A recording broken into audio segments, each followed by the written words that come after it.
Voy a abrirle a Raquel por las dudas. No vaya a ser que me tire un zapatazo.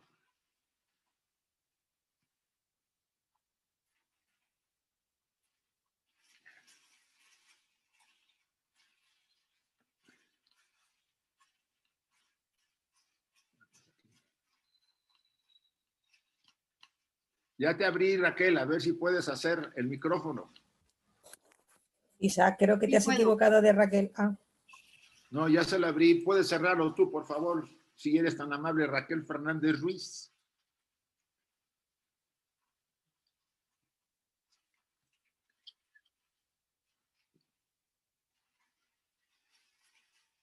Permítame, es que con estas cosas son un poco raras. Ahorita estamos aquí. Ay, Dios, estamos.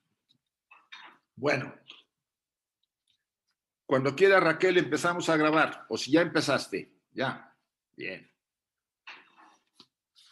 Pues un saludo a todos. Después de este ambiente festivo del Día de las Madres en México y de los saludos cariñosos de todos, bienvenidos nuevamente al estudio de la doctrina secreta que tenemos este lunes 10 de mayo.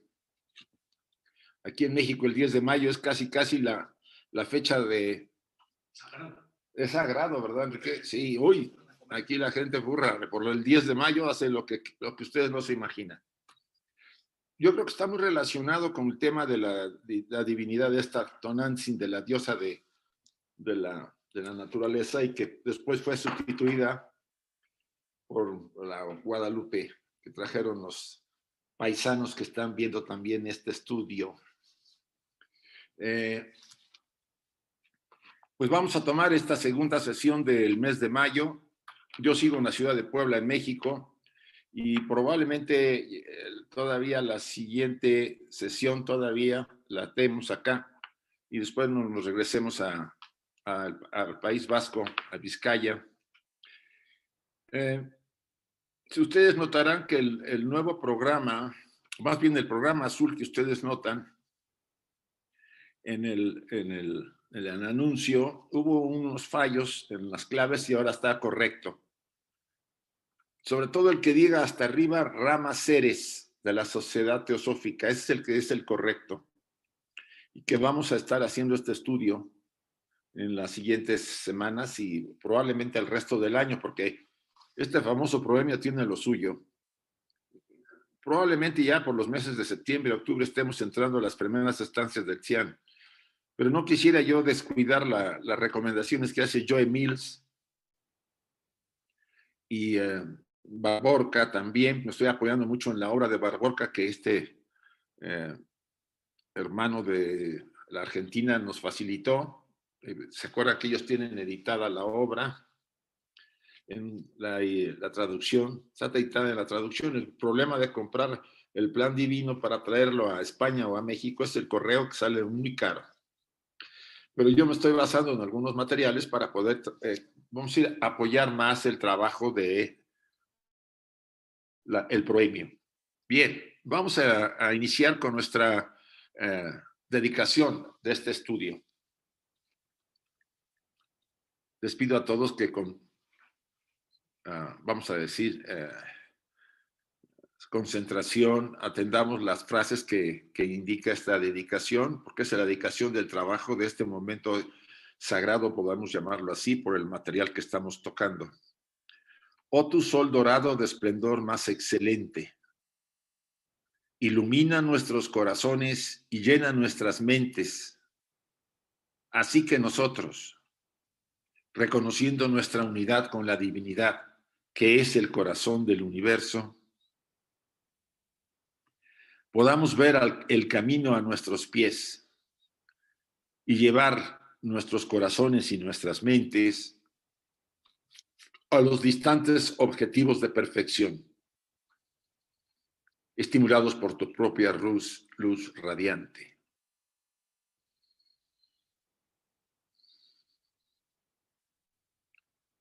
Así sea. Vamos con la meditación de Rada Urnier, que creo que la recordaremos siempre todos porque es muy inspiradora y se lo agradecemos al hermano Gaspar, que fue el que la facilitó. Hay una beatitud y un poder más allá de nosotros mismos que viene en ayuda de aquellos que están preparados para recibirlas. Volvamos a aquellas grandes fuentes de las cuales emana incesantemente la fortaleza y la inspiración. Los que, olvidando el yo personal, están resueltos a ceder y compartir sin reservas.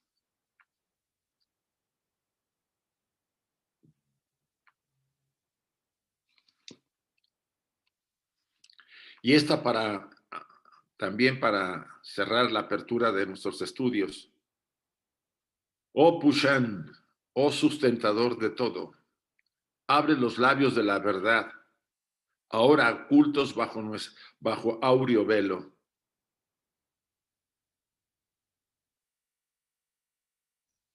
Para que los devotos de la verdad podamos ver. Así sea. Esto es para solicitarles a todos, sobre todo a los que en esta ocasión sí me tengo que disculpar, no he podido mandar la guía de estudio, ni las preguntas, ni la meditación devocional de la voz del silencio, debido a los vaivenes a los que me he estado encontrando en este viaje. Pero la siguiente sesión yo voy a tratar de que todo este material de esta sesión, del 10 de mayo y del próximo lunes, vayan juntas para que tengan ustedes una guía más o menos de lo que estamos trabajando en cada sesión. Y también Raquel nos está haciendo favor ya de subir todos los vídeos, porque ha habido solicitudes para ver algunos vídeos y se están subiendo debido a que hubo una serie de correcciones para poder tenerlos. Entonces pueden dirigir sus peticiones al mail que está aquí ustedes viendo, actividadesvirtuales.ste@gmail.com. Yo de todos modos mando las guías de estudio a todos los que están por Centroamérica y hasta donde yo alcanzo a tener direcciones. Pero pueden pedirlo ahí, yo voy a mandarlo ahí para que ellos puedan distribuirlos a los que lo soliciten. Y bueno, vamos a empezar nuestro estudio. Nos quedamos en una parte, la sesión anterior, donde tocamos este punto que estábamos viendo, son los comentarios que hace que hace Barborca al proemio de la doctrina secreta, a la segunda proposición fundamental. Dice, pues la mónada ojiva per se no puede ser llamada ni siquiera espíritu. Analízalo. Es un rayo, un soplo de lo absoluto, o más bien la absolutividad, neologismo para expresar la cualidad de lo absoluto, absolutidad, y no teniendo la homogeneidad absoluta relación ninguna con lo finito, condicionado y relativo, es inconsciente en nuestro plano. Este es uno de los puntos más importantes que nos puede aclarar aquí esta declaración de la doctrina secreta, página 247 del primer tomo. Muy probablemente ya está referida estas referencias a la versión de Kier de la doctrina secreta de los seis libros, de los 6 tomos. Pero fíjense, la mónada ojiva per se no puede ser llamada ni siquiera espíritu. ¿Por qué? Es un rayo, un soplo de lo absoluto, porque es aquello de lo absoluto, de la seidad que está en nosotros. Entonces no puede ser llamado espíritu en el sentido común del término que se utiliza. O más bien, es la absolutividad en nosotros y no teniendo la homogeneidad absoluta. Esta homogeneidad absoluta o absolutidad, relación con ninguno ninguna con lo finito. Lo finito es este universo. Lo finito es este traje, la mente, todo lo que hay en este cosmos es finito, aunque sea un reflejo de la seidad, aunque sea un reflejo de Mula Prakriti, la vibración del espíritu. Recuerden que espíritu y materia son lo mismo, solamente que el espíritu está vibrando o la luz está vibrando a una frecuencia muy elevada. Es como el yin y el yang, ¿recuerdas? El yang es puro espíritu con un puntito de materia, de yin. Y el yin es puro femeninidad o pura materia con un puntito de yang. El espíritu y la materia son lo mismo, solamente que la materia vibra a una forma. Es el espíritu que vibra a una frecuencia más densa. Y por lo mismo hay una separación. Una de las declaraciones tan importantes es que este universo está formado por este famoso equilibrio entre luz y oscuridad. Y los humanos nos hemos empeñado en opacar la oscuridad a costa de la luz. Yo no estoy adhiriéndome a la oscuridad o a la luz, estoy adhiriéndome a lo que llamaríamos el equilibrio, el camino medio de alguna manera que el Buda tanto nos estuvo insistiendo, si quieren verlo así. No es que deje de identificarme con la luz y me identifique con la sombra o la oscuridad, o no es que me deje a la oscuridad y me vaya a la luz. Las dos son necesarias para que este universo y la evolución se dé. Si ustedes quitan una cosa, la otra colapsa. Blavatsky lo estuvimos viendo en la antropogénesis, ¿se acuerdan? Y esos párrafos son muy importantes que los vamos a recuperar y en algún momento los volveré a poner. Sí, y no teniendo la homogeneidad absoluta, relación ninguna con lo finito, que está condicionado, nosotros estamos condicionados. ¿Por qué? Porque estamos condicionados a un periodo de tiempo, somos cuerpos, somos seres compuestos que nos vamos a desintegrar, que vamos a tener un proceso de pasar a los planos sutiles, que vamos a regresar, que estamos evolucionando, etcétera, etcétera. Entonces somos finitos. No hay un término infinito, salvo esta mónada ojiva en nosotros. De alguna manera ella es la que impulsa que nosotros hagamos todo este largo periplo, salir de la fuente, caer en la materia y volver a regresar al espíritu. Pero esa es la gran diferencia que dice la doctrina secreta en la tercera proposición fundamental. Hemos salido sin consciente, ven que dice acá, condicionada y relativo es inconsciente en nuestro plano. La mónada es inconsciente en este plano. De aquí la razón para la asociación de Atma con su Padi, Buddhi, la unión constituyendo la mónada. Atma, o vamos a decir, ese espíritu, eso que es un rayo y un soplo del absoluto, se une con Buddhi. Si ustedes analizan Atma y Buddhi, es a nivel macro, ¿qué sería? Luz y oscuridad. Espíritu y materia, que se necesitan las dos. Es una manera de verlo para que ustedes y yo comprendamos esto. Resumiendo, dice acá Barborca, la consideración de la nota al pie de la página que se refiere a la mónada y su conexión con la segunda proposición fundamental. La cita continúa, el tema del extracto arriba mencionado. La frase comienza con la palabra es, que simboliza la esencia monádica.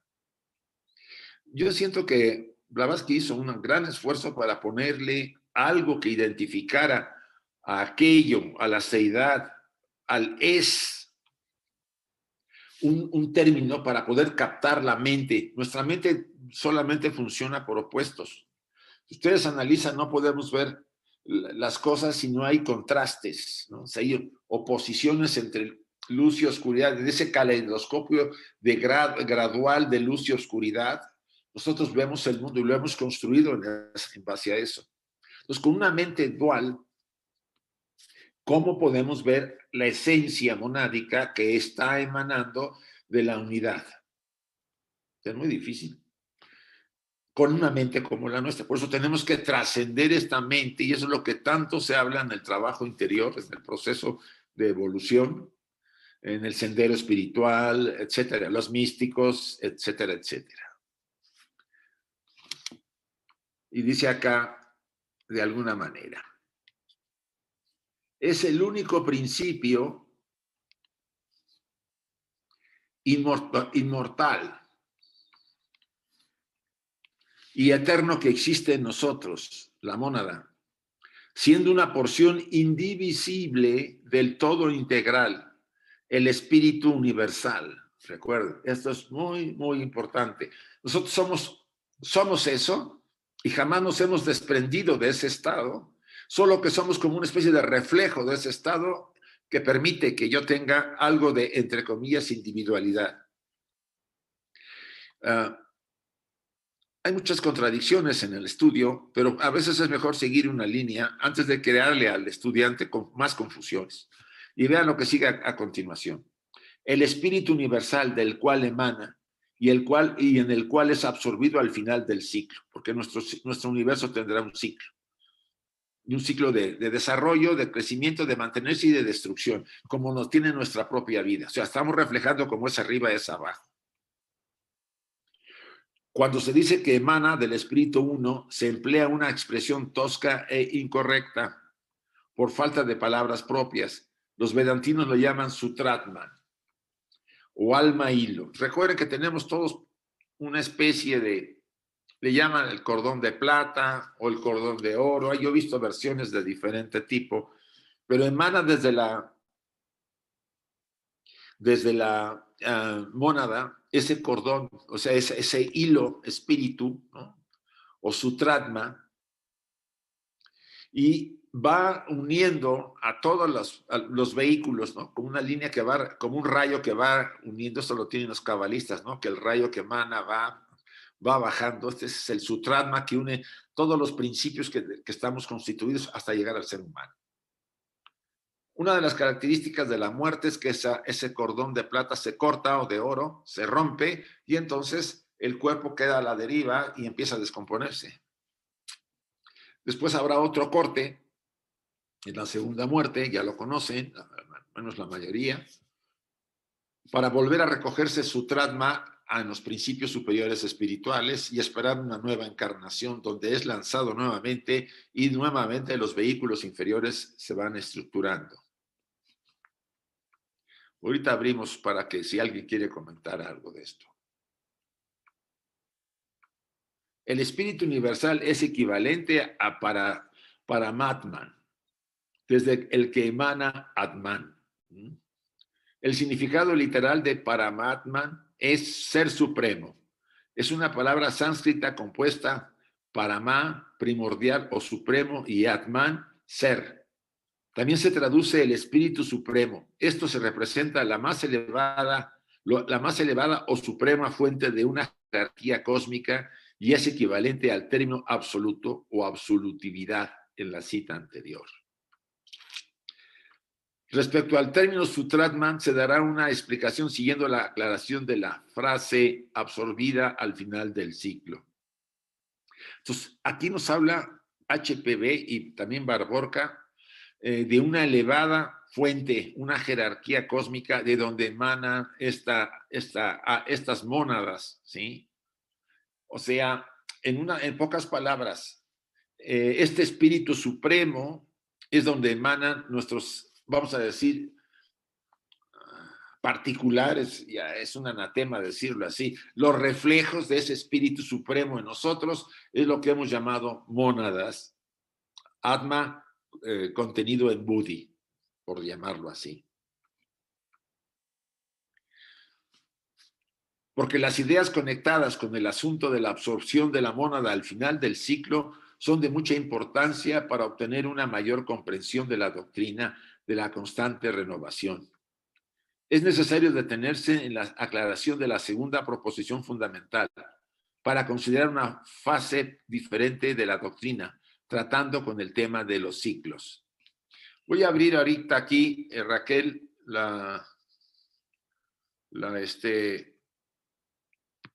los micrófonos para que si hay algún comentario a lo que estamos estudiando, recuerden dar sus comentarios o sus preguntas hasta donde podamos.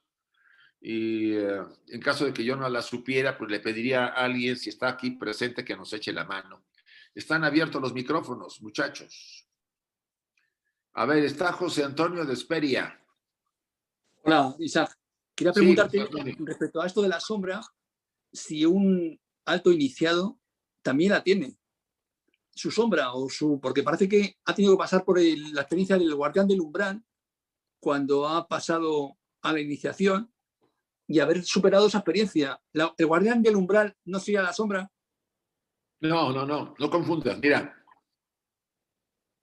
el guardián del umbral se forma en algunos sujetos, lo bueno que no lo tiene la mayoría. Se forma a través de una serie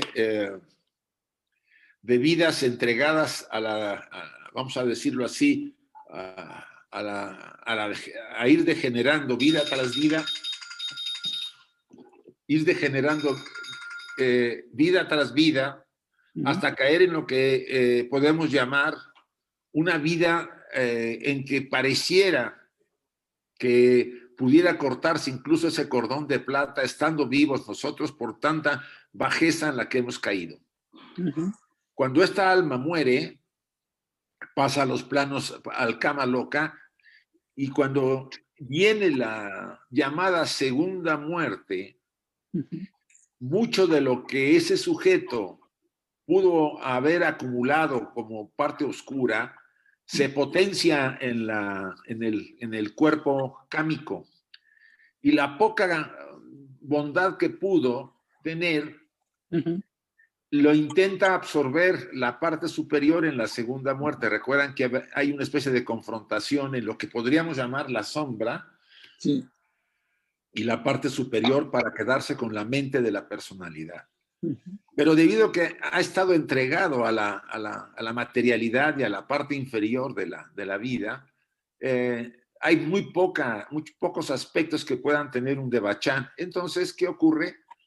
El cascarón, que así se le llama, que ya no es tan cascarón en el sentido de que se galvaniza a sí mismo con lo que puede quedarse de la mente concreta o mente personal, que es mucho, y los principios superiores se separan. Sí. Ahí ocurre que este cascarón puede tener se galvaniza y puede tener una duración de varios siglos de vida, entre comillas, en el Kama Loka. Cuando la triada superior vuelve a encarnar, porque vuelve a emitir otra vez su proceso de encarnación, el sujeto que viene a este plano tiene ahí lo que llamaríamos el guardián del umbral, y le va a costar mucho trabajo vivir la vida espiritual, porque ese aspecto estará bloqueándolo siempre. Tendrá que hacer un trabajo de varias vidas, dice HPV, para disolver, si se puede decirlo así, el guardián del umbral. Muy diferente a lo que llamaríamos la sombra. Todos nosotros aquí presentes, todos sin excepción, tenemos nuestro aspecto oscuro, vamos a llamarlo así. Sí, sí. Que esté más puro, más limpio o menos limpio es otra cosa. Pero es que no puede evitarse, dado que el universo está formado por esa dualidad de luz y oscuridad, espíritu y materia. José Antonio. Sí, entiendo. Vale, gracias, José Antonio. A ver, José, por favor. ¿Me has dicho a mí? Sí, José Luis Mendoza. Sigue María Jesús. Disculpa, es que no te había oído bien. No te preocupes. Quería si podías hablar un poquito de la posible diferencia. Has comenzado diciendo que esa mónada, que es la absolutidad, no es una emanación, y sí la has ligado más al sutrasma, al hilo donde van insertadas las almas. ¿Qué diferencia hay entre una cosa y otra? No, mira, la mónada... ¿Por qué no es una emanación? Lo que pasa es que la mónada, y aquí ya hemos hablado en la sesión anterior, a ver, déjame ver, con el famoso diagramita que me traigo a veces entre manos, Si tú lo analizas, te puedes fijar, aquí está la seidad, José Luis. Sí. Alrededor de todo. En realidad, todo esto emanó de esa oscuridad o de ese pleno. Sí. De la seidad, dice Blavatsky en los comentarios del 89, en sus comentarios en Londres, que la seidad no emana, irradia. Un término diferente a emanar. Emanar es algo tuyo que sale y va hacia la otra persona, podemos llamarlo así. En cambio, irradiar es como si yo estoy aquí y yo irradio, pero no estoy emanando nada de mí. O sea, es mi naturaleza la que irradia. Es muy sutil la diferencia. Eso que irradia forma lo que llamaríamos el primer velo, que se llama Mula Prakriti, que es el plano de manifestación, si quieres verlo así. Y después de ese plano surge el primer logos inmanifestado, que está aquí. Aquí ya estamos emanando, José Luis. El primer logos emana al segundo, que es el espíritu, y abajo la materia. Y esa emanación es interesante. Dice Blavatsky que esa energía que emana va llevando a cabo un viaje hacia arriba primero, después baja y cierra el triángulo, y después esa energía, llámala así, o esa vibración, vuelve a la seidad y a la fuente. Es muy, muy interesante. Ese tercer aspecto, que es el tercer logos, es Mahat, la mente. Entonces, nuestro desarrollo está después de estas primeras jerarquías hasta por aquí al fondo del huevo del mundo. ¿Qué somos nosotros? Una mónada emanada del espíritu universal, que también lleva a cabo el mismo proceso que lleva a nivel macrocósmico el universo o los tres aspectos,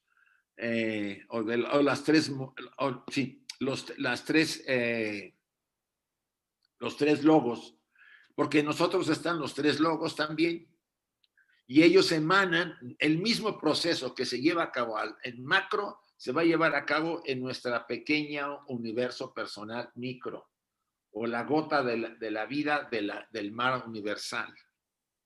Entonces, igual se produce el mismo proceso, si quieres verlo así, más o menos, emanándose todas las jerarquías en nosotros, porque dentro de nosotros están los reflejos de todas las jerarquías primordiales, de los Lipika, de los Manasaputras, están todos en nosotros. Entonces, ¿qué pasa con los tres logos? Emanan a través de ese hilo que une todos los principios de los que estamos formados, y que en realidad es Fohat, la fuente de unión de todos los planos, de todos los principios o constitución del ser humano. Entonces, cada mónada tiene como función, cuando ya es humana, lanzar ese hilo de vida para recoger los vehículos donde se va a ir manifestando en cada plano y poder evolucionar. Porque no hay manera de evolucionar sino hasta este plano físico, aparentemente el mundo de las causas. Los demás son planos de efectos. No sé si te pude contestar o si alguien quiere completarlo. No, bien, Isaac, gracias. A ti. A ver, Patricia Chávez, por favor. Muy buenos días a todos. Son dos preguntas, doctor Isaac. Sí. La primera es, ¿qué consecuencias presenta una persona cuando se desprende ese hilo de plata y todavía continúa viviendo? Y la segunda, ¿por qué siempre el cuerpo astral flota en el momento del desprendimiento del hilo de plata y asciende? Bueno, normalmente cuando se rompe el hilo de plata, que es lo que le hemos llamado en el argot teosófico los sin alma, los desalmados, que en vida pueden llevar a cabo un acto o actos o acumular vidas para llevar en una vida con tanta acumulación de cosas que en un momento se lleva a cabo un acto que sobrepasa el equilibrio y ese hilo de plata se corta, ¿no? Entonces, ese hilo de plata que unía los vehículos, sobre todo los vehículos inferiores, queda roto, pero el sujeto puede seguir viviendo. Por supuesto, es un ser en lo que no tiene ni pizca de la humanidad, vamos a decirlo así. No se siente culpable, puede hacer y deshacer sin ningún sentimiento de negativo, digo positivo, no hay compasión, no hay amor, se ha desubicado completamente el sujeto. Y es un peligro en la sociedad. Lo bueno que no abundan tanto, o si los abundan, bueno, no los conocemos tanto, o no se meten tanto con nosotros. El problema está en que uno de estos sujetos esté gobernando un país, va a ser un peligro para el país por la serie de actos que pueda estar cometiendo. ¿Qué pasa cuando van y mueren estos sujetos? Pues pasan al plano astral o al cama loca. No hay devachán, por supuesto. O si hubo algún acto, no dudo porque el hilo está roto, pasan un periodo en cama loca un poquito larguito, por no decirlo muy complicado, y vuelven a encarnar porque la fuerza de la vida los hace volver y vuelven otra vez a las suyas. Tanto es ese proceso vamos a decir, de degeneración, que hasta que llega el momento en que los lanzan a cierto lugar que ya sabemos, que a veces ni siquiera vale la pena mencionar, porque ahí son desintegrados o son reabsorbidos como materia primordial nuevamente, etcétera, etcétera. Esa es para la primera. La segunda pregunta, ¿por qué se eleva el cuerpo cuando viene la muerte? Creo que era así, ¿no? La pregunta. La muerte empieza mucho antes de lo que ustedes y yo pensamos, ¿no? Después de los 75, 80, si es que los vivimos, o mucho antes ya empieza el desprendimiento de los vehículos, de los principios del cuerpo que estamos constituidos, se empiezan a desprender del cuerpo físico, de la materia más densa. Es un proceso que lleva, esto viene mucho en las cartas de los Mahatmas y HPV lo menciona. Se van, tanto que por eso cuando tenemos cierta edad, nos cuesta trabajo controlar nuestro vehículo, o sea, ya no tenemos ni la seguridad, nos falta reflejos, todo eso es ya producto, en parte, de que la muerte se está acercando o que el final del traje se está acercando y esos principios ya no están ligados al cuerpo físico tanto y propugnan por ir a los planos a los que pertenecen, atraídos por las vibraciones. Hasta que en el momento de la muerte, después de ese resumen de vida, el cuerpo o todos esos aspectos o experiencias emiten una vibración determinada o muy sutil o muy densa. Y esa vibración es la que nos lleva a esa alma al plano que le corresponde por la vibración que es la suma de toda su vida. En términos generales, espero haberte explicado. Gracias. Sí, muchas gracias. María Jesús y después Salomón. Isaac, has comentado que la humanidad aprendemos por contrastes, nuestra mente por contrastes. Sí. ¿Podrías ampliar un poquito más? Porque será la mente psíquica la que aprende por contraste, ¿no? Porque la mente llamada espiritual o la mente no ética, la mente abstracta, ella es capaz de el sujeto observar el objeto sin deseo, es capaz de observar el objeto. No es como Budi que se una con el objeto, pero ahí no hay contraste en la mente abstracta, o también hay contraste y estoy equivocada. Gracias. Es un tema que se ha prestado a muchísimas cosas. La realidad es que si no hubiera espíritu y materia, no habría evolución. Así. No se trata de ser buenito, buenito, María Jesús, pero tampoco malito, malito. No se trata de ir a los extremos. Si tú disuelves el mal, ¿qué crees que le pasa al bien? Se destruye. Si tú destruyes el bien, el mal se destruye. O sea, si el mal triunfara, desaparecería la luz, que es su opuesto, que es lo que le permite a la oscuridad mantenerse en estos planos. Entonces, ambas jerarquías que están dentro de esas fuerzas, si lo entienden bien y comprenden, la idea es que se mantenga un equilibrio entre las dos. Porque entre más equilibrio haya, Por supuesto, habrá épocas en que una tenga más influencia, otra tenga también lo suyo, y eso dependerá de los ciclos, de los yugas. Si recuerdas tú que hay varios yugas, vivimos ahorita en el Kali Yuga, podríamos decir que la parte de la materia o la oscuridad tiene más influencia, ¿no?, sobre la luz, pero eso es a nivel macro. Pero a nivel micro se llevan a cabo procesos nuevamente de equilibrarse hasta que esa oscuridad que tiene mayor preponderancia vuelva a perder la fuerza y la luz en la época de oro que surja vuelva a tener más impacto. Entonces, ambas son necesarias, emanan de logos inmanifestado. Este es el segundo logos, para después formar con la cerrazón del triángulo Amajata, la mente. O sea, en otras palabras, necesitamos de los dos aspectos. Por eso una educación en donde nomás se active la parte de la luz, lleva irremediablemente un problema de oscuridad a la larga. Acuérdense que es muy frecuente decir en la sociedad que el que es víctima, después se convierte en villano. Cuando uno se victimiza mucho, después uno va a hacer casi lo mismo que cuando estuvo uno siendo víctima por los que nos estuvieron atacando.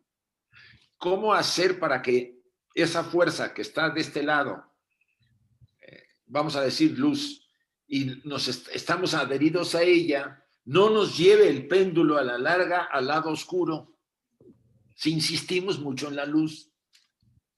Entonces, el camino medio del Buda es, para mí, un concepto ideal. Yo recomiendo nuevamente el librito de Regine Mehta, los comentarios que hace sobre Luz en el Sendero, sobre todo en los últimos capítulos, habla muy bien.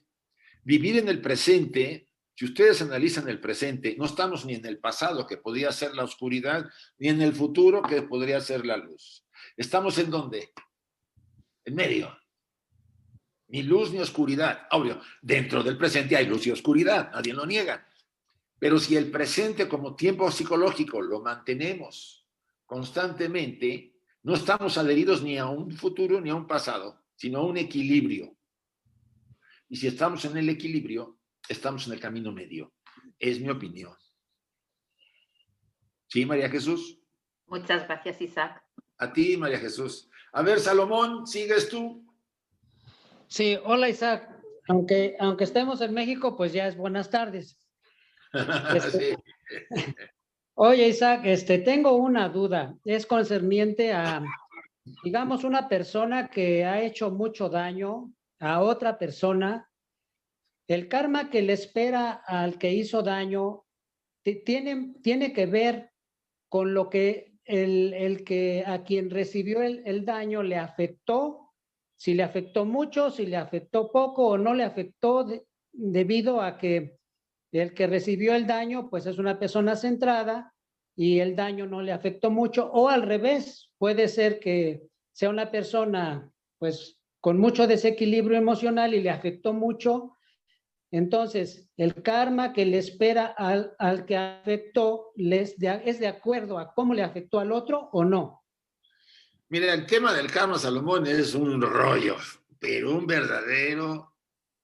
Blavatsky dice que el que conoce la ley kármica casi es un iniciado, ¿sí? Es compleja el tema. Y por supuesto tenemos karmas o la ley de retribución en el plano físico, en el plano emocional, en el vital, en el emocional. O sea, está gobernando todos los planos y el equilibrio de todos los planos en nosotros y en el cosmos. O sea, no es una ley personal, es una ley que rige y gobierna todo. Ahora, tiene sus bemoles, sí.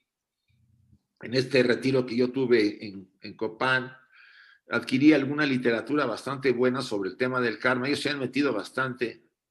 Y les puedo decir que una pequeña acción negativa, insignificante, puede tener repercusiones inmensas. O una pequeña acción que digan, usted sabe que ayudé a esta persona porque la motivé para que no se dejara caer y que fuera adelante. Pequeñita. Pues esa persona con esa motivación llevó a cabo una acción que había ya pospuesto porque no se sentía bien, esa acción benefició a otras personas, a su familia, y fue por una pequeña, quizá palabra que le dijimos en un momento. O sea, para que vean lo profundo y lo amplio que tiene esta ley de influencia en nuestras vidas.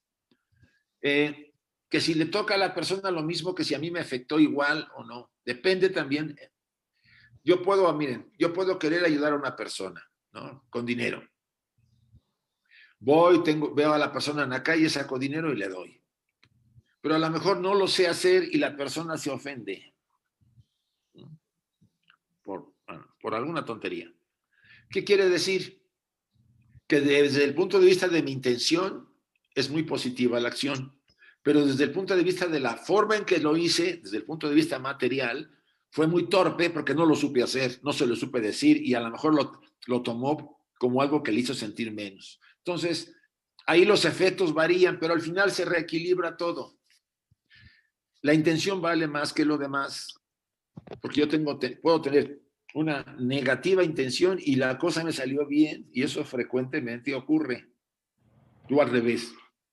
Entonces, Salomón, en términos generales, tiene lo suyo este tema, para poder valorar si la persona que recibió la acción fue muy negativa o positiva, si el otro, pues a mí me puede venir una acción negativa y soy fuerte, y en ese sentido, en esa parte, no me voy a sentir afectado. Entonces, en cambio, otra persona se siente y casi se muere y se quiere suicidar. O sea, hay una variante en muchos de los efectos del karma. Bien, Salomón, espero haberte explicado algo. Sí, claro que sí. Gracias. A ver, Enrique quiere dar su opinión también, por favor. Salomón, HPV comenta que cuando tienes una intención, solo tenerla ya es consustancial. Consustancial quiere decir que ya estás atrapado en la naturaleza de lo que imaginaste. Dice, y da igual si esta intención va a tener efecto o no en el plano físico. De alguna manera, desde ahí ya arrancó el tema kármico. Como dice Isaac, es muy complejo, pero si te enredas con el pensamiento hacia algo, ya estás en el terreno del karma. Y también de lo que había comentado sobre Jesús, quería hacer un comentario pequeñito, si se puede.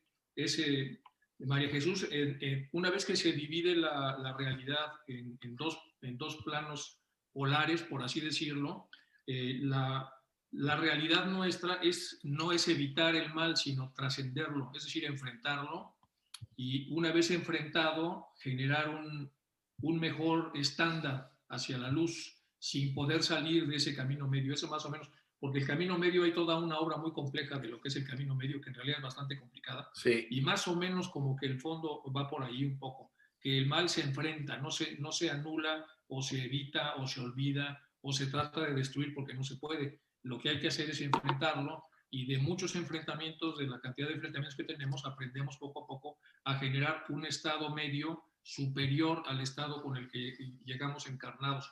Pero es un tema complejo. Sí, yo siento que Enrique ha tocado uno de los problemas del tema del mal y del bien. En el argot psicológico, trabajar con la sombra no significa destruirla, sino significa mantener una relación de equilibrio entre lo que somos capaces de hacer desde el lado oscuro y desde lo que somos capaces de hacer desde el lado de la luz. Es como si ambas partes dijéramos, miren, aquí hay una línea a la que no podemos pasar ni de la luz ni de la oscuridad. Quien la rebase de un lado, sabemos que va a venir un rebote del otro. Entonces, ¿cómo mantenerlo? Atentos, viviendo en el presente, observando, conociéndonos. El autoconocimiento es básico. Saber que soy capaz de que en un momento dado de agresión, pues yo voy a decir hasta de lo que se va a morir el otro, con repercusiones muy fuertes. ¿Sí? Ese es el tema. En cambio, si yo sé, me hizo un daño, de acuerdo, pues en lugar de decirle una cosa horrible, le digo, mira, tú me has lastimado, etcétera, etcétera. O sea, ser capaz de vencer esa necesidad de irnos al extremo oscuro para mantener el equilibrio. No es fácil. Nadie dijo que era tan simple. Cuesta. Hay que invertir mucha energía y estar muy atentos porque se nos escapa. Bueno, voy a seguir adelante. Creo que había otra pregunta por ahí de Ceres, ¿no? Gracias, Enrique. Gracias, Isaac. No, Isaac, era simplemente decirte que si quitas micros a todos, cuando yo cierro mi micro también me lo quitas a mí, y para que no te puedo avisar de nada, que lo sepas. Y ahorita te vuelvo a dar. Permíteme quitarle a todos los chicos que están muy alegres esta mañana. Bueno, ahorita te doy. Ay, Dios, déjenme buscar aquí a Raquelito.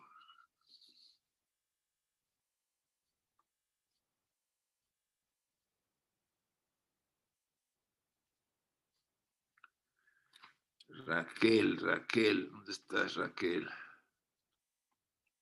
Raquel, no, es Ceres, me parece que es Ceres.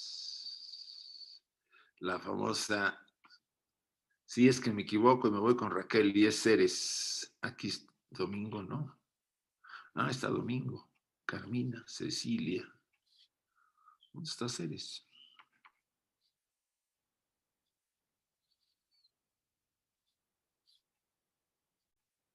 A ver, ahorita te doy. Ya te di el micrófono, Raquel, creo. ¿Todavía no?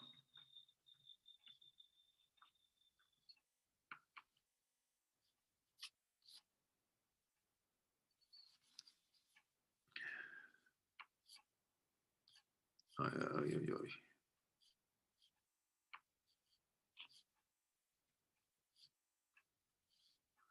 No veo a Raquel. Perdónenme porque estoy aquí un poquito... De repente yo apunté para quitarle para darle el micrófono a Raquel y se me desapareció del panorama. Ceres, ¿dónde está Ceres? Ceres. Estaba grabando. ¿Dejaste de grabar, Raquel? Si dejaste de grabar... Ah, aquí estás. Ahora sí. A ver, ¿ya tienes el micrófono? No, no he dejado de grabar. Ah, vale. Bueno, voy a proseguir. Gracias y perdona. Vale.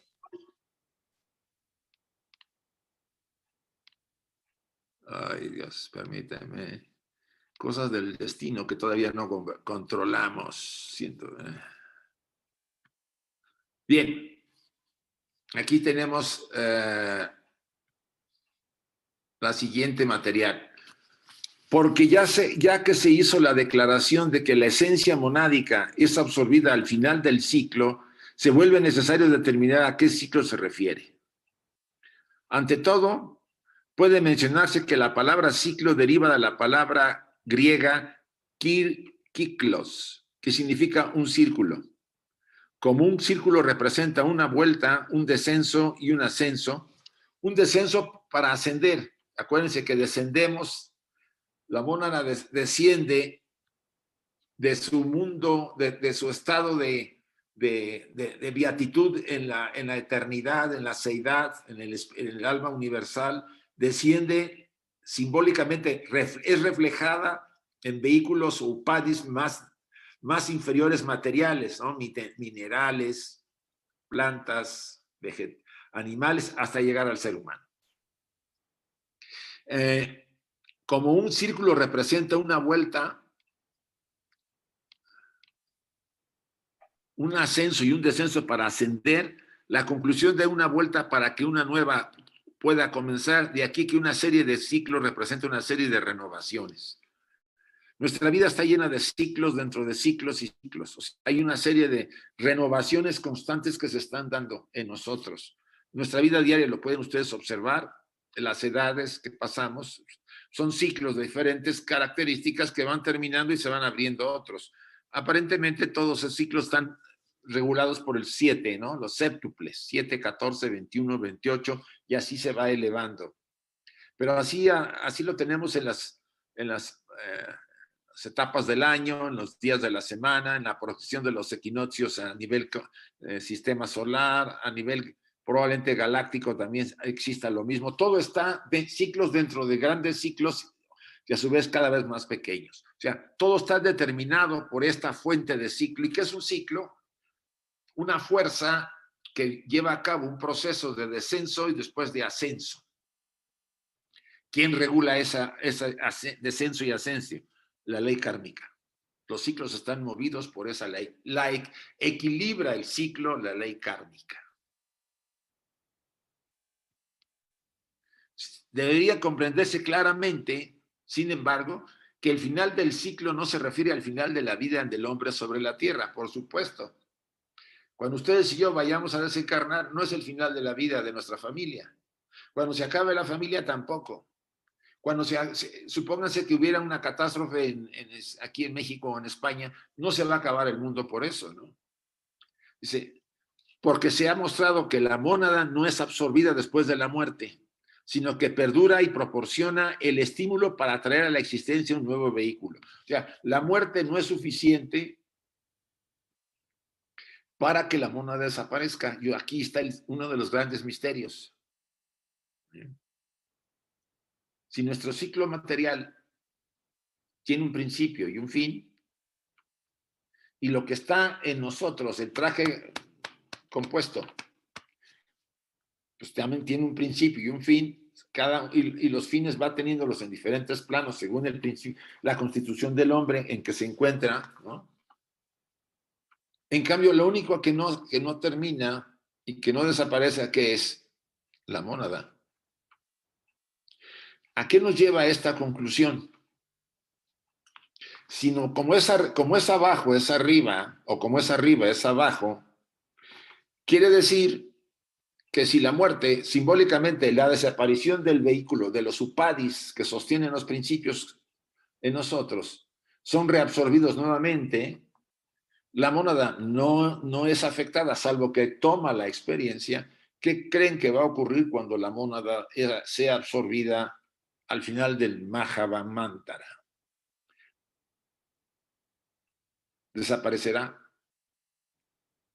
No, esa es mi opinión. ¿Se mantendrá? Sí. Por eso, cuando vuelve en un nuevo Mahavamantara, en la siguiente etapa, la mónada vuelve a surgir con toda la riqueza de lo que somos nosotros y vuelve a ubicarse por diferentes mecanismos que yo ignoro en las condiciones y planos y relaciones del sistema solar o de la galaxia donde emanó y estuvo evolucionando. Probablemente, debido a su desarrollo en el Mahavamantara anterior, a lo mejor está ubicada ahora en otras condiciones mejores de lo que estuvo anteriormente.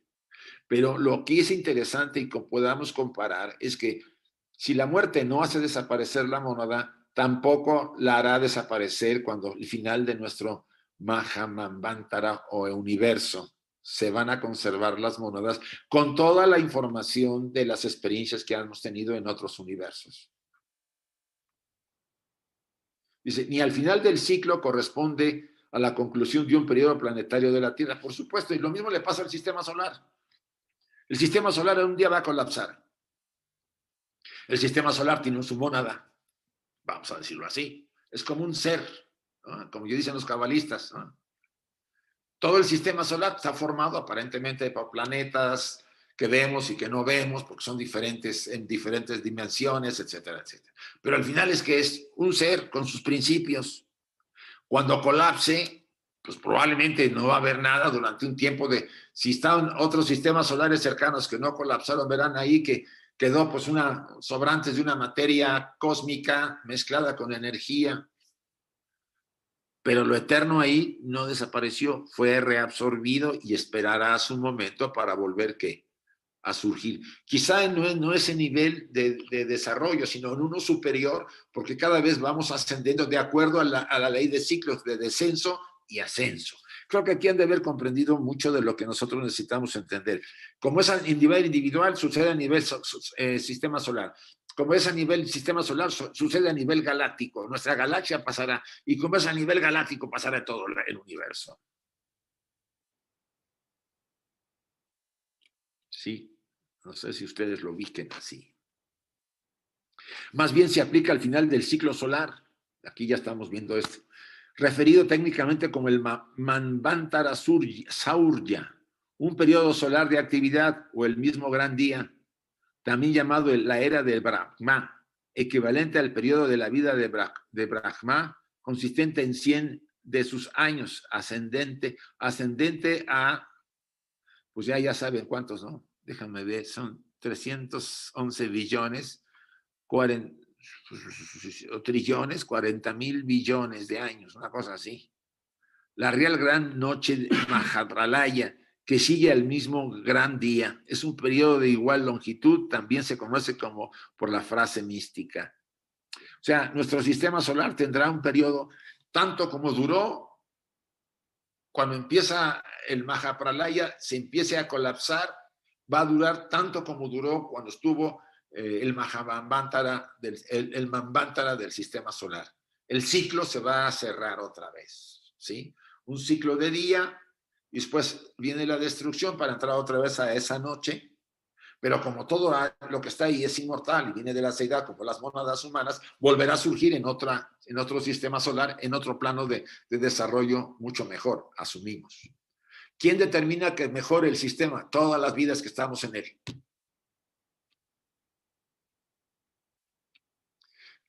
Se le llama en el argot teosófico el gran día sé con nosotros, o nuevamente como encontrado en los textos egipcios antiguos, el día de la ven a nosotros. La absorción de Brahman es el equivalente hindú. Puede citarse un pasaje sobre este tema, refiriéndose específicamente a la mónada que habrán alcanzado la meta para el final del ciclo. ¿Qué pasa con nuestro ciclo terrestre, el que estamos actualmente? Del globo D, de la cadena terrestre. Pues este globo D tendrá su final, su ciclo terminará con el final de la séptima ronda. Vamos a hablarlo así. Ahora, ¿todas las mónadas van a pasar? Pues no todas van a pasar. Como en la escuela, algunas alcanzaron su máximo de desarrollo y pasarán ellas después de un pralaya a otro ciclo, a una nueva cadena superior a la que estábamos aquí nosotros, porque ellos sí alcanzaron a pasar. Los que no hayamos alcanzado a pasar, pues nos van a mandar a repetir el año, por decirlo así. Creo que Blavatsky, yo no me acuerdo de haberlo escuchado, si de Juan Viñas, y él hace una referencia a Blavatsky. Las mónadas que no pueden estar con nosotros en ese gran día, al final del ciclo de la séptima ronda, porque no llegaron a madurar lo necesario, quedan también en ese estado, vamos a decir, temporal de pasividad, si quieren verlo así, para que vuelvan a entrar en un ciclo no tan elevado como las que sí pasaron, pero mejor que en las que se encontraban, en términos generales. Aquí puede haber muchos detalles. Esto viene mucho con el tema de los globos, las rondas, etcétera, que es un poco elaborado en términos generales. Si llegan a él, reposarán en el seno de Parabrahman o las tinieblas desconocidas, las cuales se convertirán entonces para todos ellos en luz durante el periodo del Mahapralaya, la gran noche, o sea, la misma cantidad del gran día. El día C con nosotros, en este periodo de reposo o paranirvana, corresponde al día del juicio final de los cristianos, que tan materializado ha sido por desgracia en su religión. Si ustedes se fijan, hay muchas tradiciones que ya hablan del sé con nosotros, mucho más antigua que los cristianos mencionaban.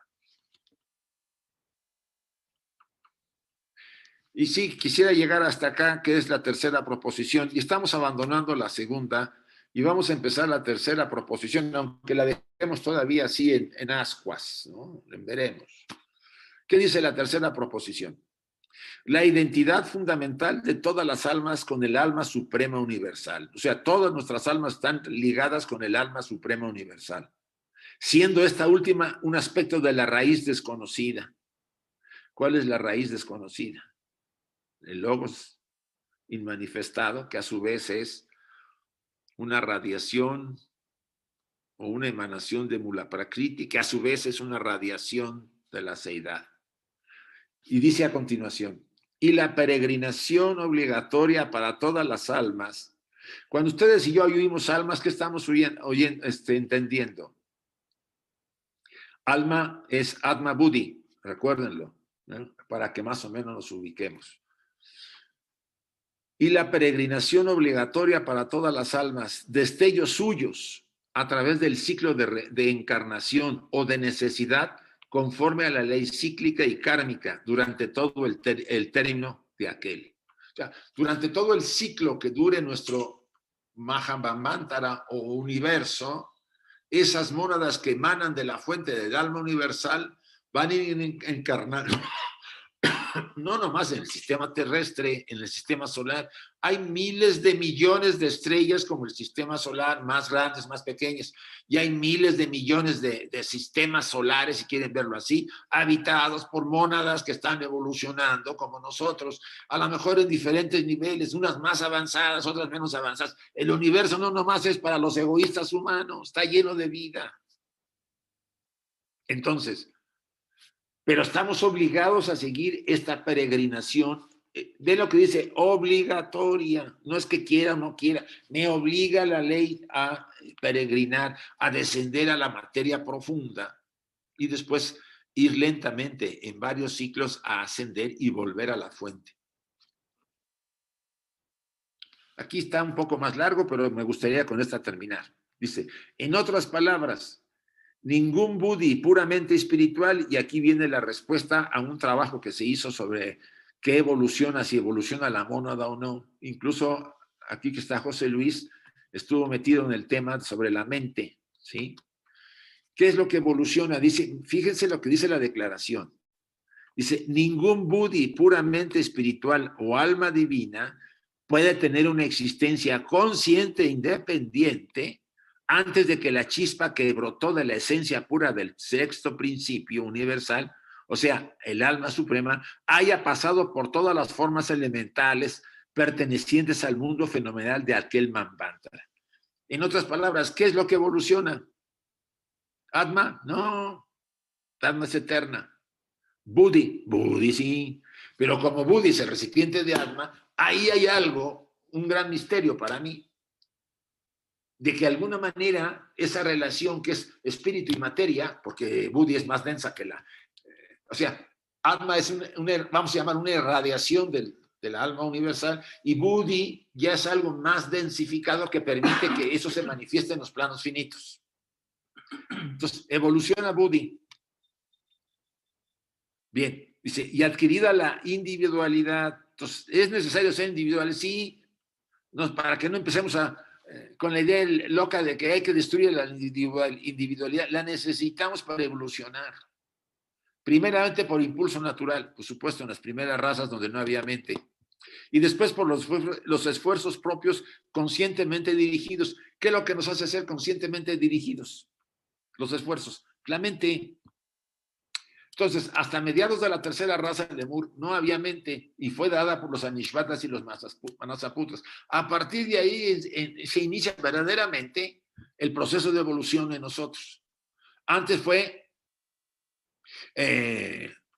un impulso puramente natural e influido por las jerarquías que construyeron al ser humano, o por lo menos a sus principios.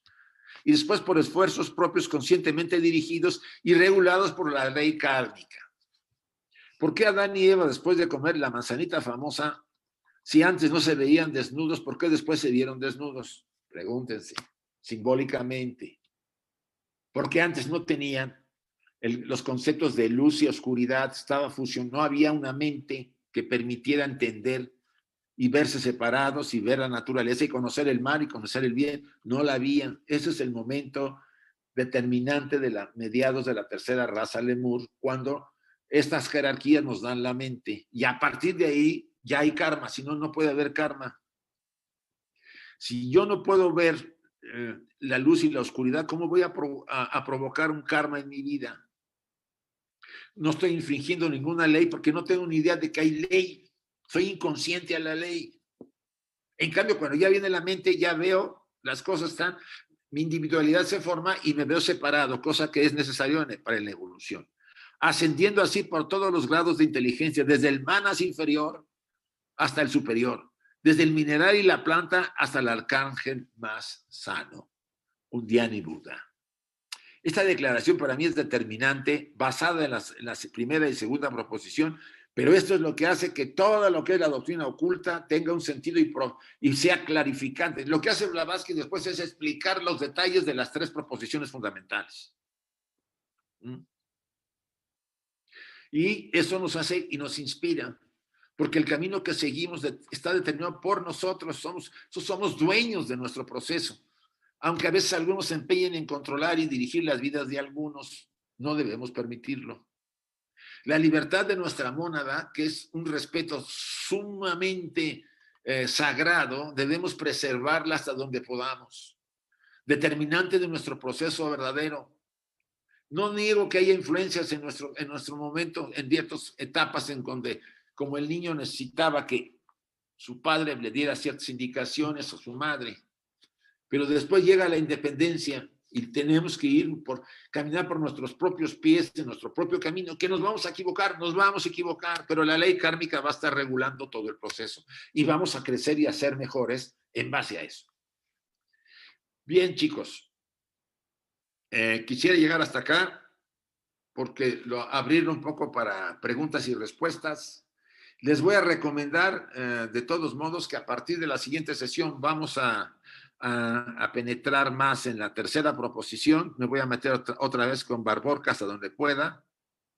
Y después vamos a ver otras de las declaraciones que dice Joe Mills que hay que tocar, los 6 puntos básicos, y vienen varios materiales que hay que ver, y también lo dice el coronel Bowen. Por eso yo le calculo que nos llevará mayo, junio, probablemente hasta julio, toda esta parte, y empezaremos a mediados de julio ya las estancias, ¿sí? De Xi'an, con calma, analizándolas cada una hasta donde podamos. Me voy a permitir ver de alguna forma que vean ustedes ciertas correlaciones. ¿Se acuerdan que estudiamos una vez con Martin Liederman en una escuela de verano las correlaciones de las 6 estanzas que hay, o 7, no estoy seguro, del primer tomo? Pero bien, voy a abrir, Raquel, el micrófono para que estos chicos y alguna chica, o las chicas y algún chico se atrevan. Abierto está. A ver, Cecilia Calderón, por favor. Hola, gracias.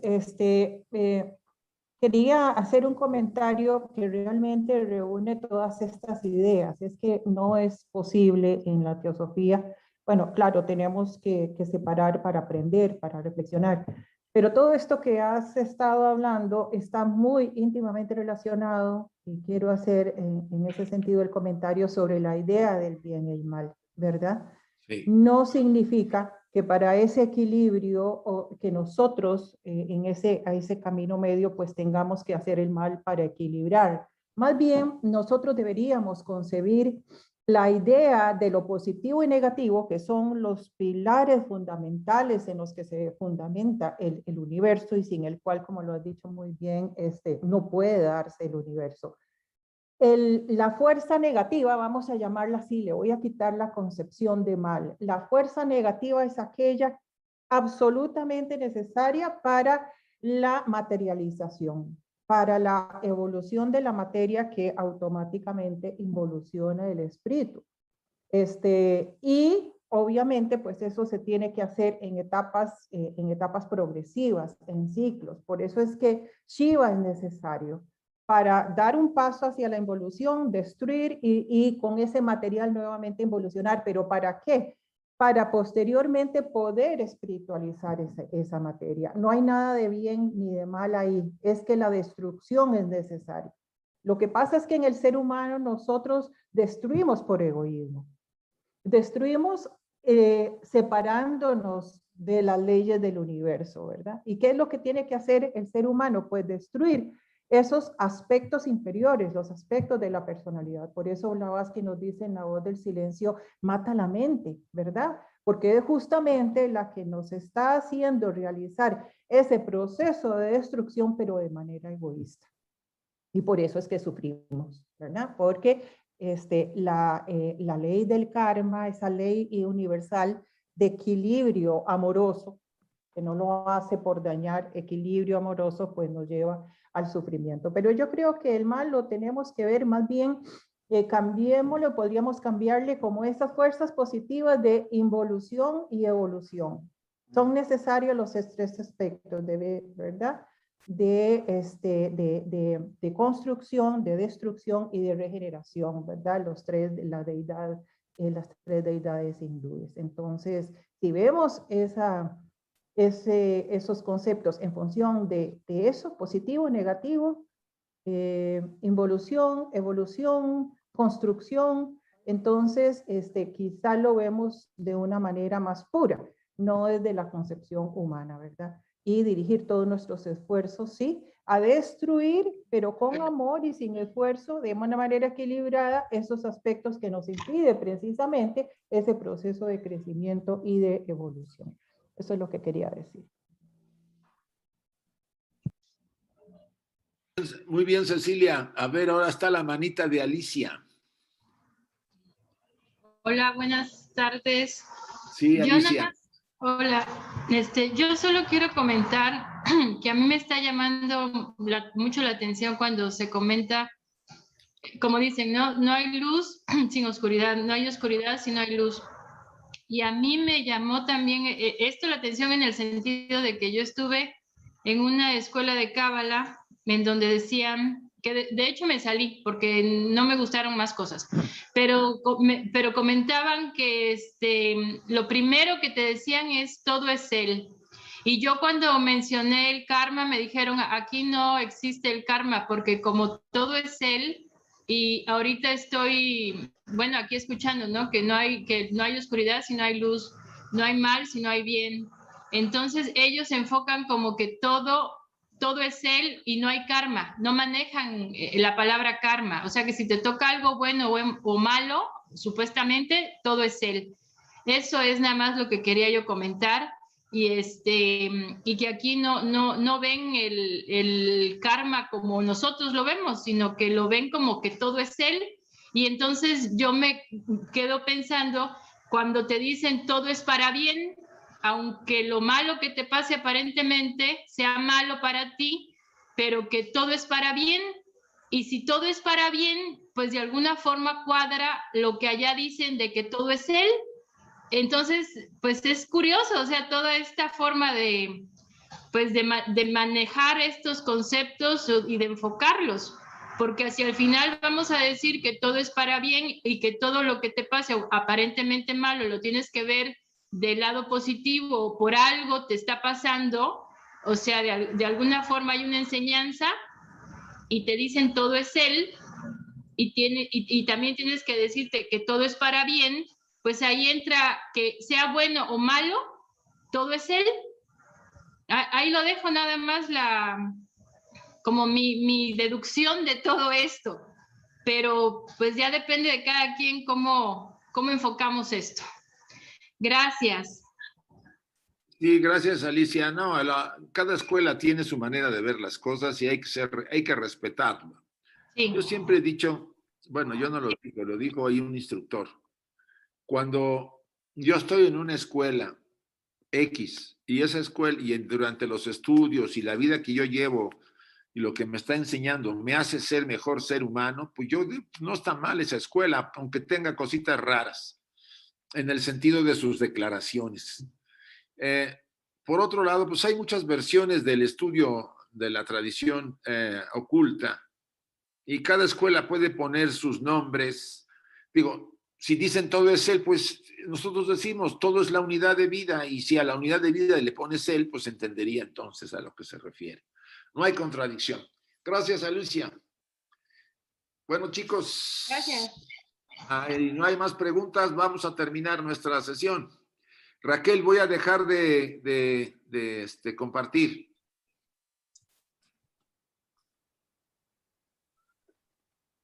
Bueno.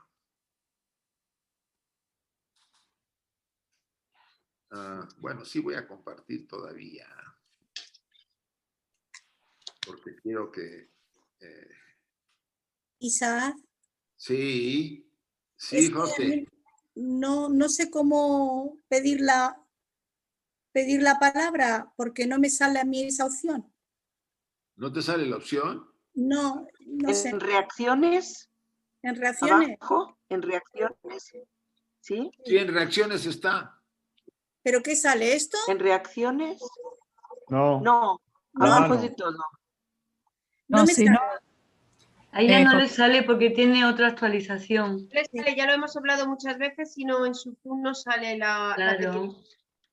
Te tienes que renovar, José.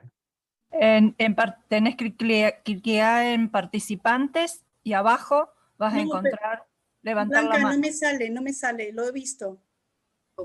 Bueno, pero ya estás. A ver, José, ¿qué es lo que quieres compartir? Solamente como se ha hablado mucho de ese desequilibrio entre la luz y la oscuridad, entre la materia y el espíritu, la pregunta que me surge de todo esto, de este tema es, ¿realmente el desequilibrio actual que tenemos en esta etapa no es que pesa mucho más la oscuridad que la luz? Que hay mucha materialidad en la etapa que estamos viviendo y el problema está en que hay mucho desequilibrio por eso.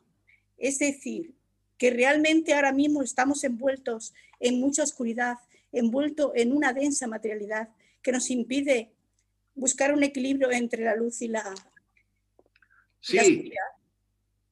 Miriam, si tú te fijas, cuando los atlantes fueron destruidos, ¿quién ganó? La luz. La oscuridad era fuerte, pero ganó la luz porque se acabaron a todos. Ahora, ¿a quién le toca ganar? Pregúntense. Un poco más a la oscuridad.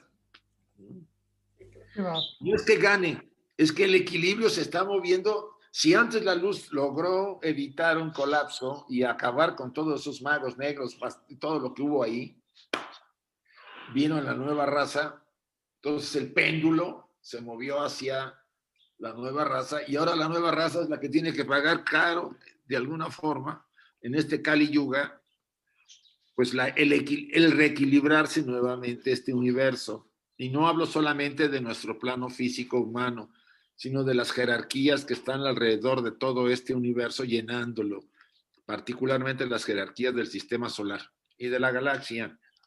Estamos envueltos en ese proceso. Es inevitable que vaya a haber a la larga un momento de crisis álgido en donde las fuerzas de la oscuridad pues de alguna manera vuelvan a reequilibrarse porque antes la luz fue la que hizo todo, entonces a volver a estar estables otra vez por otro periodo. Es una opinión, y eso no quiere decir que así vaya a ser. A ver, Enrique. Es que, como comentábamos, está el libro de Nagarjuna sobre el camino medio, porque es muy complejo el tema. Y en este libro, que es muy complejo, él habla de que todo se diluye en la vacuidad, tanto lo bueno como lo malo, lo superior y lo inferior, todas las divisiones herméticas, todo se funden en la vacuidad y luego vuelven. Entonces, en este ir y venir de la vacuidad hacia la parte de abajo, dice Nagarjuna, hay una postura y una no postura. El bien y el mal ya no existen porque de alguna manera se diluyen en la vacuidad. Esa es la enorme complejidad que tiene. ¿Cómo explicarlo? Pues cuando estamos abajo, como dice Leiderman, estamos hasta abajo. O sea, aquí estamos en la polaridad.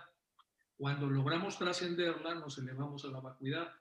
Pero en ese trascender es cuando entre la postura y la no postura hacemos una gran síntesis. Algunos filósofos europeos se acercaron a este concepto, por ejemplo Hegel, pero es complejo, es que suena simplón eso de camino medio, pero en realidad es bastante complejo. Hay que leer el libro de Nagarjuna. Muy bien. No, tiene razón, José. A mí lo que me ayudó a casi a entender este tema fueron las declaraciones de HPV. La siguiente sesión las voy a subir, vienen en Antropogénesis, creo que están en la cuarta estanza de Antropogénesis, no, la quinta o la sexta estanza. Recuerden cuando estaban ahí los Manasaputras y los Anishvatas y los procesos de heterosexualidad y la reproducción y que no quisieron encarnar unas jerarquías de Manasaputras, etcétera, etcétera. Ahí viene un comentario que hace Blavatsky sobre la necesidad de la oscuridad para que el alma, después de tomar conciencia por sufrimiento, que no hay manera de evitarlo, vuelva hacia la fuente. Pero si no hay los dos aspectos, no hay evolución, porque nomás si hay luz, pues no hay luz y no hay nada. Sí, perdona Isaac, si yo estoy totalmente de acuerdo con los que estáis comentando.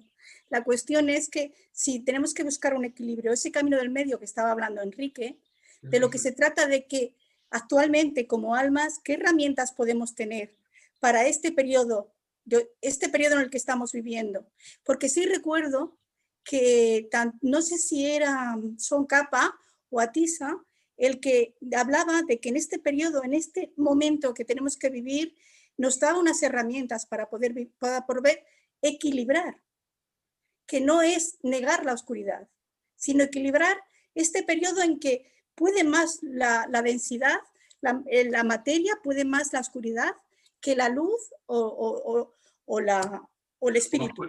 Acuérdate que la materia y la oscuridad son espíritu que vibra una mayor densidad. Eso es todo. Todo es uno. Pero ese uno se separó por necesidades de tomar conciencia, autoconciencia de las mónadas. Entonces, vemos inevitable, así podemos decir, ese juego de polar. ¿Qué herramientas hay? Ahora hay más que antes, ¿no? La misma voz del silencio lo dice cuando esa sombra se mueve como una serpiente que está hablando el maestro con el chela. ¿Cómo enfrentar esa oscuridad? No puede haber paso más importante. Primero es que aceptar tal como soy, no como me gustaría ser, porque nos estamos engañando. Culpamos a los demás de nuestros propios pecados por usar la palabra pecado, ¿sí? Porque lo proyectamos sobre los demás. No nos atrevemos a vernos a nosotros como somos, sino como nos gustaría ser. El primer paso es autoaceptación. Para eso debo conocerme y no estar desparramando todo el mal o todas las críticas sobre otros. Segundo paso, me vuelvo más modesto, más humilde al ver cómo estoy, ¿no? Y más comprensivo con los demás, con sus partes oscuras. Y yo encuentro un estado de equilibrio para poder observar e ir trabajando cada aspecto. Es inevitable que nos hayamos sumergido en la oscuridad. Tenemos que bajar a nuestro infierno. No se puede evitar. Porque bajar a mi infierno es verme tal como soy y las barbaridades que he hecho. Si no lo hago honestamente y no nomás lo hago con la mente, que lo hace la mayoría, para evitar la catástrofe de la estructura personal que se va a diluir al ver todo lo que ha hecho, no podemos ascender. A partir de estar auténticamente enfrentando la situación de quién soy, qué cosa soy, con tanto esa luz como esa oscuridad, y vernos realmente honestamente, porque también tengo cualidades y tengo cosas muy buenas, pero esto está ahí. Si lo veo y soy auténtico, ya sé, por inercia voy a dar el siguiente paso. No enfrentarlo a ningún lado, ni inclinarme en ningún lado, sino seguir un estado de, como dice Roger Netta, de vivir en ese presente con mucha atención, vigilando mis pensamientos, mis emociones, y poco a poco me voy a ir ubicando en una línea de equilibrio que no es que sea igual para todos, es diferente en cada caso, ¿sí? Eso podría ayudar a entender qué herramientas necesitamos, pero no podemos reprimir la oscuridad. El precio es muy elevado. Después la oscuridad cobrará porque se vuelve un monstruo. Sí, lo reprimes. Sí, es que por ahí va mucho de la enseñanza. Ese es el momento de la oscuridad, es para llevarse cosas, es para cobrar karma, tiene que hacer lo que tiene que hacer la oscuridad, más los accidentes o las cosas superficiales que puedan pasar. Está el famoso experimento del profesor de Harvard, se llama Hagelin. Hagelin puso a meditar, creo que a 2.500 personas que eran meditadores profundos, y disminuyó 25% la criminalidad en Washington. Pero de alguna manera esto, por los grandes monjes, dicen que es alterar un poco el ciclo necesario. La oscuridad necesita un ciclo porque se lleva cosas que ya no sirven, porque cierra ciclos, porque hace cosas. Hay que verlo con mayor profundidad, esperar la salida de la luz como una noche y tratar de hacer lo posible para que no nos arrastre, no nos lleve el remolino, porque el remolino también podrá llevarse accidentalmente a cosas que no deberían ser llevadas por descuido de las personas que no saben cómo lidiar con esta oscuridad. Y lo que dice Isaac es muy importante. No podemos cancelarla porque crece como un monstruo. Sí. Y si crece más, lo que iban a ser 10 gripes va a ser una pulmonía ahí mortal. Es una manera de verlo, pero es como que implica un debate más serio. Es lo que yo quería comentar. Estos temas, a pesar de que suenan como muy, muy banales, en realidad son bastante complicados. Y ahorita se me vino a la cabeza el tema ¿te acuerdas, José, cuando estaba apareciendo el amanecer? no es ni luz ni oscuridad. Ujú. Es un estado tan diferente a la noche y al día, ¿sí? Está como entremezclado entre dos condiciones que se están dando, una que está saliendo y una que está entrando, pero tú aceptas las dos porque de una vienes, y esa de la que vienes te permite disfrutar de la que va a venir. Como también cuando termina el día, cuando nos estamos yendo, el día nos dio una serie de cosas que después tendremos que entrar a ese estado intermedio entre el día y la noche, y después cuando la noche ya nos tome completamente, llevamos todo ese bagaje del día. Ahí hay, en cosas tan simples como estas, hay ciertas enseñanzas y profundas que nos pueden aclarar ese gran misterio que tenemos nosotros, porque la mentalidad humana ha hecho tonterías para poder ubicarse. Todas las religiones, para mí, han cometido grandes errores, no todas. El de querer ubicar al feligrés de un lado. ¿Y qué ha pasado? Pues que incluso los que enseñan la religión se han vuelto demonios del otro lado, ¿sí? Se activó todo lo que no querían. Enseñaban la bondad, la compasión, el amor, la honradez. ¿Y qué le pasó a muchos de los instructores religiosos, sacerdotes? Que se volvieron degenerados, ladrones, etcétera. Se activó tanto, se negó tanto la oscuridad que esta tomó rama y poseyó al sujeto. Nos vamos a la oscuridad, a la larga de la oscuridad. Después de probarla, uno va hacia la luz. Y es en donde estamos ahí inmersos todos de alguna forma. Muy bien, José, espero que hayamos comentado, pero tiene razón Enrique, a lo mejor vale la pena, sacando el material de Blavatsky y de otros autores, de Nagarjuna, que hagamos un debate, en la rama Ceres y en todos los, para que podamos comentar este tema más ampliamente, si les parece. Sí, sería estupendo. Gracias a los dos y lo que tú has comentado en la carta número 10 de los Mahatma, nos hablan de todo eso que tú estás diciendo. Sí. Ahora mismo. Sí, tienes razón. Muy bien, José, gracias. A ver, está Uzi, está José Luis, está otra vez José Antonio y está también Patricia Honrado. Uzi. Brevemente, siguiendo la idea que estáis poniendo, la analogía del amanecer, yo a lo largo de la charla, del estudio que hemos estado haciendo esta tarde, cada vez que hablabas de la sombra y de la oscuridad, yo para mí es como ir andando encima de una cuerda con las manos extendidas donde llevas una vara, ¿no? Y vas haciendo el equilibrio. Entonces una vez te vas hacia un lado, pero mantienes el equilibrio y enseguida te pones en el medio para seguir andando. Y tú vas sintiendo las dos partes. Una vez sientes que te inclinas hacia un lado y otra vez sientes que te inclinas hacia el otro, pero el camino del medio, para no caerte, es ir por esa cuerda, ¿no? Entonces simplemente compartir esa analogía que a mí me da mucha visión a la idea de lo que es el camino del medio y de andar entre la luz y la sombra. Nada más.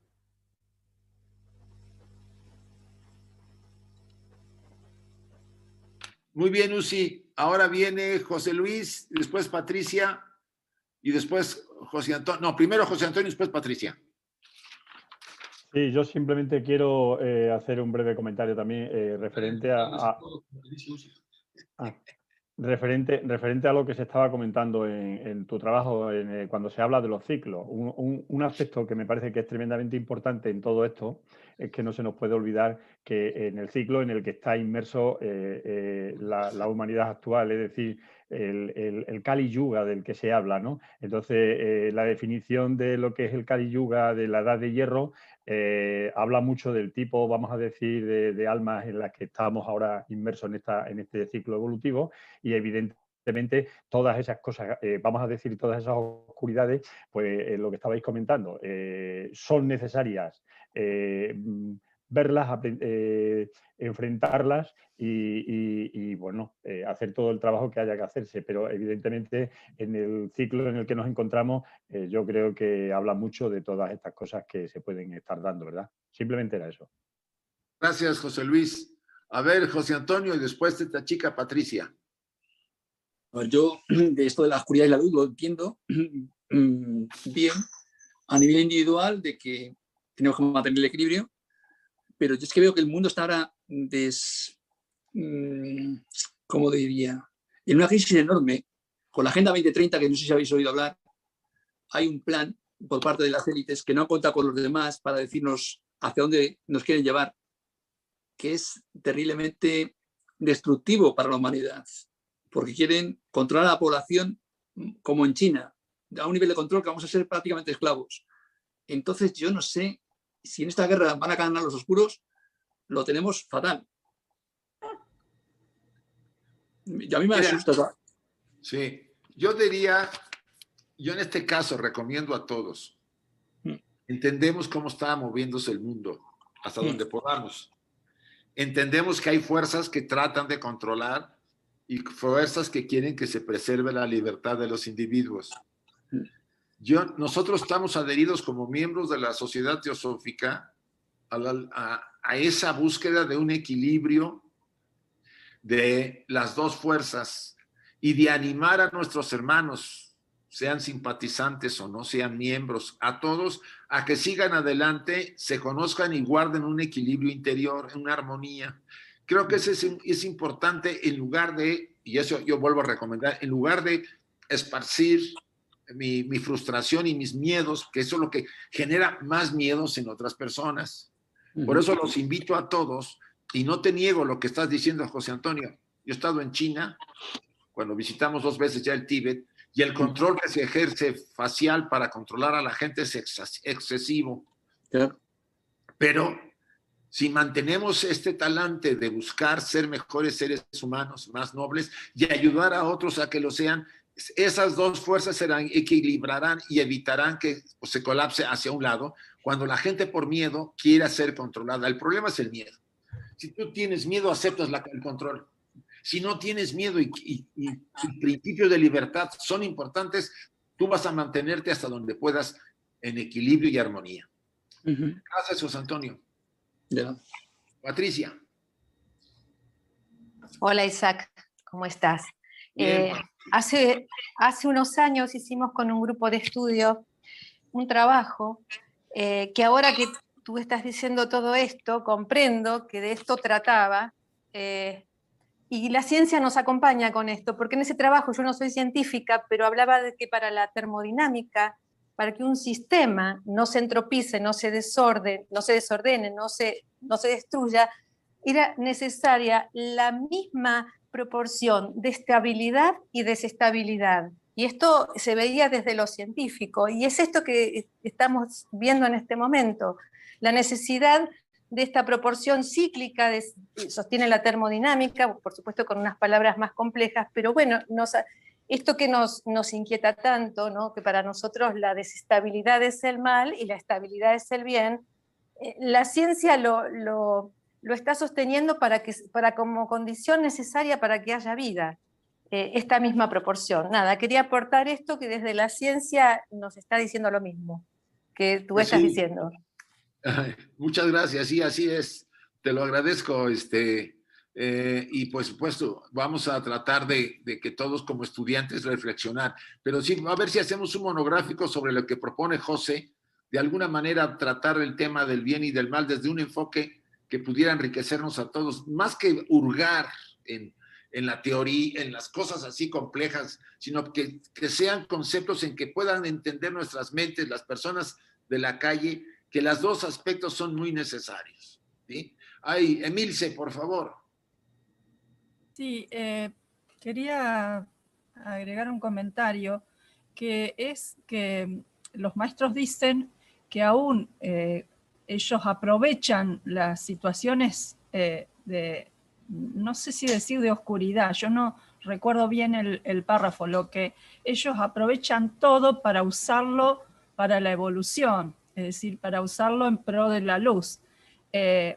Y creo que eso es lo importante, porque que un poco ver dónde estamos nosotros y que nosotros, de las circunstancias que tenemos, en realidad esas circunstancias por karma están operando para hacernos evolucionar. Entonces, de algún modo lo que había dicho, no me acuerdo el nombre, en realidad de Alicia, sí todo operaría para bien o todo operaría para la evolución. Esa sería la idea. Y bueno, no importa en el escenario en que estemos, lo que tenga que suceder para la evolución va a suceder de esta manera. Nosotros estar atentos para poder sacar el mayor provecho posible. Sí, ahí estamos de acuerdo, Milce. Como estudiantes deberemos buscar este punto, ¿sí? En cada momento, y no dejarnos llevar por un extremo, ¿no? Por ejemplo, de ponernos iracundos, tratar de gobernar esos aspectos, y también al de ser muy benévolos cuando tenemos que llamar la atención por un proceso y ser fuertes. Es un criterio que tenemos que ir desarrollando a cada quien por la madurez que tengamos y por nuestros estudios, de la práctica que pongamos. Bien, chicos, vamos a terminar nuestro estudio y vamos a hacer la invocación, si están de acuerdo. ¿Sí? La invocación de Ani Besan. Cerraré los micrófonos nuevamente para que la puedan decir en voz alta los que quieran. Y les voy a pedir a todos que la repitamos en lo posible. Oh vida oculta que vibras en cada átomo. Oh luz oculta que brillas en cada criatura. Oh amor oculto que todo lo abarcas en la unidad. Que cada ser que se sienta uno contigo, sepa por lo tanto que es uno con todos los demás.